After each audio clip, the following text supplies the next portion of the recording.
Good afternoon, CFM. It's Coach Matt with our Friday workout. Do some pause squats and a little bit of Olympic lifting today. I hope you guys enjoy that.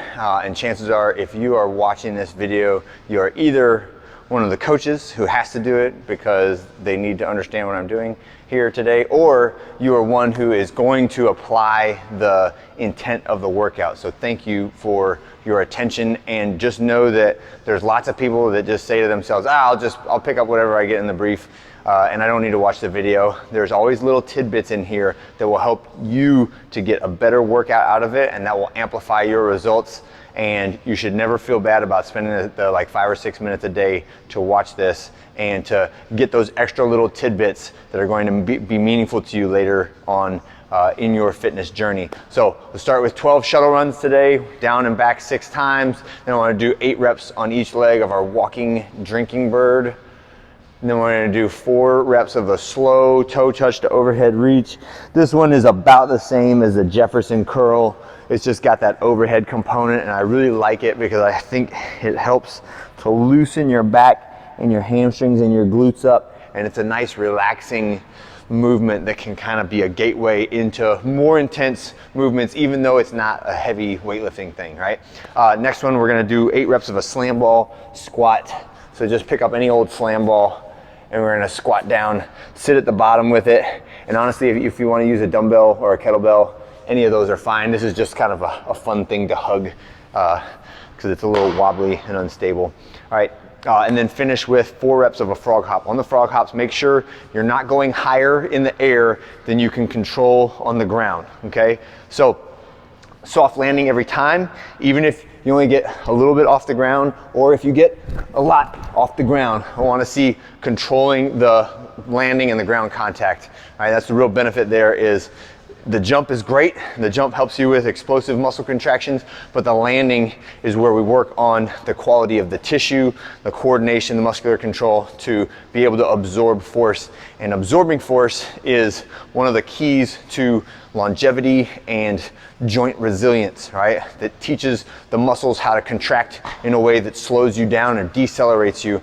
And most of the non-contact or overuse injuries that we see are a result of the inability to control deceleration. So we see that at the bottom of the kip, we see that at the bottom of the squat, we see that at the bottom of the lunge. A lot of those are the points at which people could get injured either in an acute or an overuse scenario, right? And so learning to control those different positions, whether it is pulling on the pull-up bar or jumping and landing on your feet, very valuable skill for you in the long run. And unfortunately, the only way to prove that it works is for you never to get hurt, right? So that is, it's one of those unprovable hypotheses, but we know how it works in your tissue. So if you will just trust me and just do it, it will be a benefit to you in the long run, all right? So there's your little tidbit for today. All right, with your bar, I want you to spend 2 to 3 minutes just working front rack stretches, working overhead. You can do a little overhead squat action just to loosen up the hips. Practice some of your jerk technique, right? Do a little bit of freestyle action for 2 or 3 minutes, and then practice a few rounds of the complex. So the barbell complex, we'll start from the ground. We're gonna do 2 reps of a deadlift. So 1 deadlift, 2 deadlifts, touch the ground and power clean. Then don't touch the ground, hang power clean. Hang power clean is gonna start from above the knees, and then a jerk. And you can either do the standard power jerk like that, or you can do a split jerk.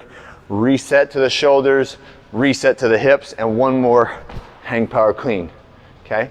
So it's deadlift, deadlift, power clean, hang power clean, jerk, hang power clean. All right, and once you do that a couple times with the empty bar, you'll get the rhythm, you'll get to start adding weight.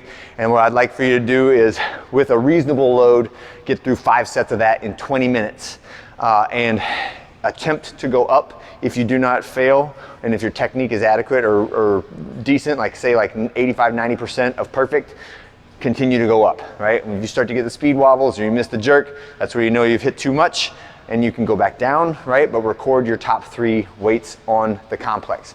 All right, and after that, we're gonna do our back squats, but it's gonna be triples with a pause, right? So we'll have our squat rack set up, normal height for our back squat. The only thing different about this one is going to be the hold at the bottom, and we're doing sets of 3, percentages are listed there in sugar wad. So from the starting position all the way down, I don't start counting until I hit the bottom and stop, and then 1 1,000, 2 1,000, 3 1,000, no bounce, drive straight back up. Okay, so some of the faults that we see on the pause squats is either I'm pausing too high or I'm kind of slowly going down, not really stopping, but I'm going slow through the bottom, but never achieving that full dead stop, that isometric position. Isometric just means holding a static position in time for a certain amount of duration there. And the last one we see is I'll get to the bottom, I'll hold for 3 seconds, but then I'll preload and bounce out of the bottom, right? I want everyone to try to start the upward press from a full dead stop at the bottom of the squat, even if it means you got to use a little bit less weight, because that is better for the tissues in the hips, the isometric strength of your back, holding that bottom position, right? All of those things are improved if you eliminate the stretch reflex, which is that elastic stretch shortening cycle of the hips and the calves and the quads, right? We don't want to start with that. We want to start from a full static position at the bottom. And that is it for today. If you guys have any questions about that or why we do it, it's a fantastic tool to work on your squat strength, and I'll see you guys on Saturday.